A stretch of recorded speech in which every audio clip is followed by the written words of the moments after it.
Bharat tourism पर विश्वास करता है। टूरिज्म लोगों को जोड़ता है, लेकिन पाकिस्तान जैसा देश भी है जो टेररिज्म को ही टूरिज्म मानता है, और ये दुनिया के लिए बहुत बड़ा खतरा है। हमारे गुजरात में कच्छ के लोगों को पता होगा कि पहले गांधीनगर से कोई भी मंत्री मुख्यमंत्री कच्छ आते थे 25-30 साल पहले, तो उनके भाषण में पाकिस्तान से शुरू होता था, पाकिस्तान पूरा होता था, और कच्छ वालों को बार बार याद कराते थे पाकिस्तान पाकिस्तान पाकिस्तान। आपने देखा होगा 2001 में मैंने तय कर लिया कि मैं समय उसमें बर्बाद नहीं करूंगा। मैं कभी भी उस जीत की जिक्र ही नहीं करता था, मैं सिर्फ कच्छ की ताकत की बात करता था। बुला दिया था मैंने।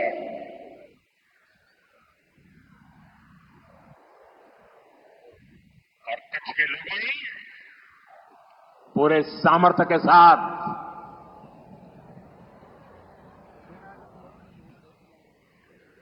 पाकिस्तान को भी ईर्ष्या हो जाए वैसा कच्छ बना दिया। दोस्तों, साथियों, हमारी नीति आतंकवाद के खिलाफ जीरो टॉलरेंस की है। ऑपरेशन सिंदूर ने इस नीति को और स्पष्ट कर दिया है। जो भी भारतीयों का खून बहाने की कोशिश करेगा,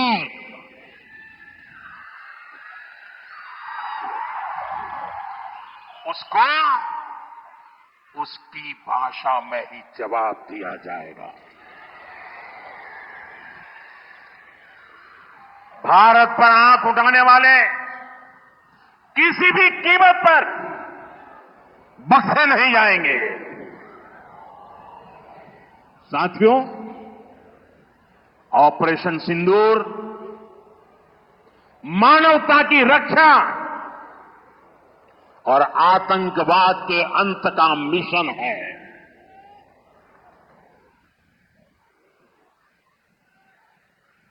22 मई के बाद मैंने कभी छुपाया नहीं, सीना तानकर बिहार की जनसभा में मैंने घोषणा की थी,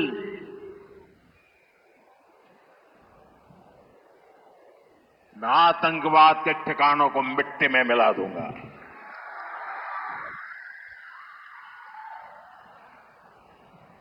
15 दिन तक हमने इंतजार किया कि पाकिस्तान आतंकवाद के खिलाफ कोई कदम उठाएगा, लेकिन शायद आतंकवाद ही उनकी रोजी रोटी है। जब उन्होंने कुछ नहीं किया तो फिर मैंने देश की सेना को छुट्टी खुली छूट दे दी। भारत के टारगेट पर आतंकवादियों के हेडक्वार्टर थे।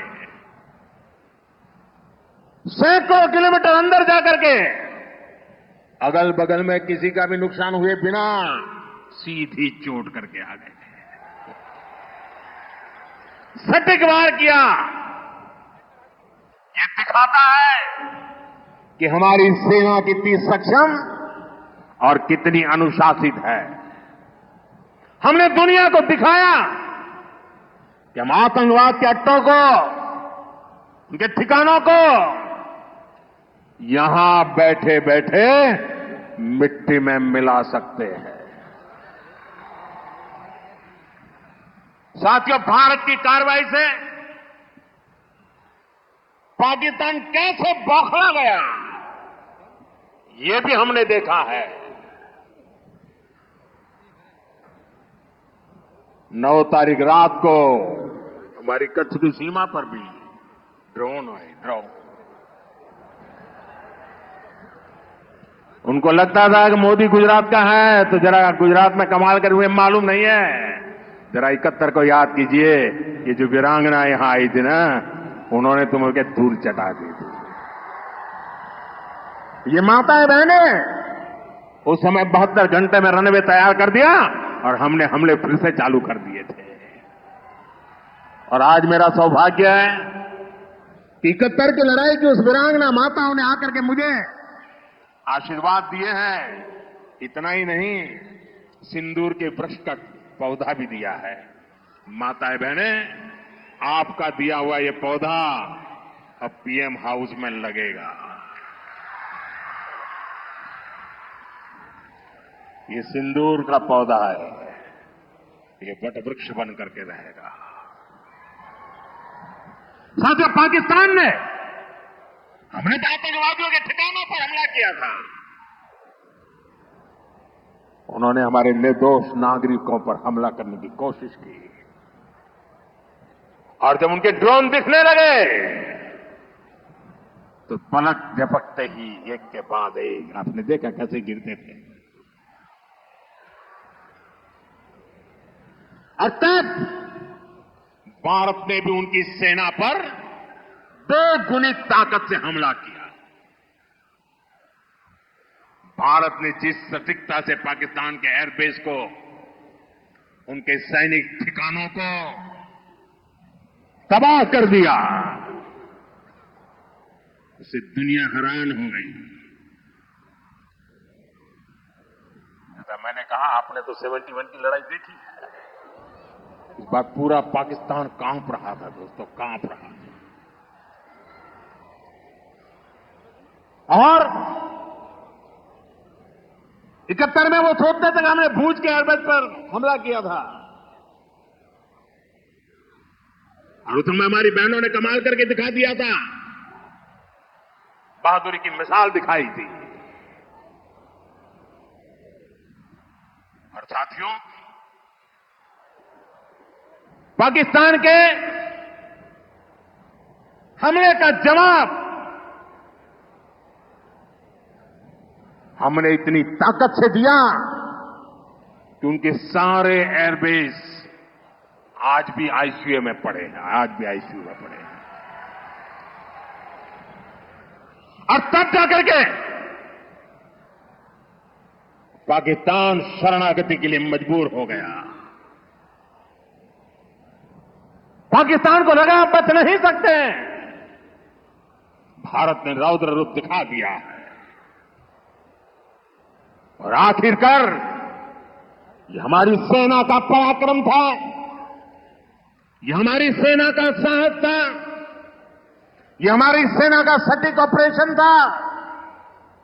कुछ ही घंटों में पाकिस्तान ने सफेद झंडा फहराना शुरू कर दिया। उन्होंने कहा कि हम गोली नहीं चलाना चाहते। हमने कहा हम तो पहले भी कह देते थे भाई, हमने तो पहले ही कहा था। हमने आतंकवाद के ठिकानों को तोड़ना था, मारना था, सबक सिखाना था। उसके बाद तुम्हें चुप रहने की जरूरत थी, लेकिन तुमने गलती की तो तुम्हें सजा भी भुगतनी पड़ी। साथियों,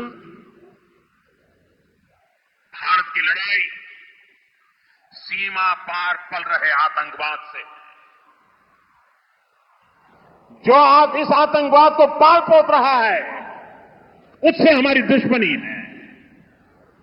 मैं कच्छ की इस धरती से, पाकिस्तान की सीमा पर सटा हुआ मेरा जिला है, मैं पाकिस्तान के लोगों को भी कहना चाहता हूं, क्या पाया आपने? हिंदुस्तान दुनिया की चौथी इकोनॉमी बन गया और तुम्हारा हाल क्या है?